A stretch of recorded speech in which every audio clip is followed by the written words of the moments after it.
So I was working with a private client recently, and whenever I get started with someone, I ask, what are your symptoms, what's going on? And she was having a lot of incontinence and leaking and a lot of tailbone and sitting bone pain. And so I immediately noticed her hips were really jammed forward.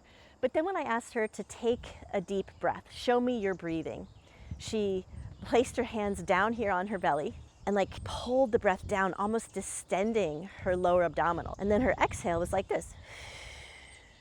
So whenever she exercised or did any movement, she was trying to get the breath to puff down into the low belly, belly breathing.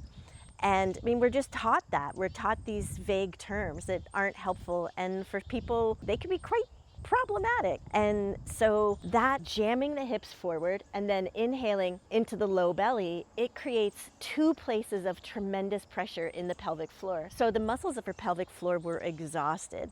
So once we got her to breathe properly in 3 dimensions with a gentle passive exhale, with maybe a little tone and under exertion, making sure that the inhale fills every available space and the exhale isn't forced. And so once we were able to get a little bit of movement there in her ribs, get a better breath pattern, and to break some of the forward hip posture habits, her symptoms improved dramatically.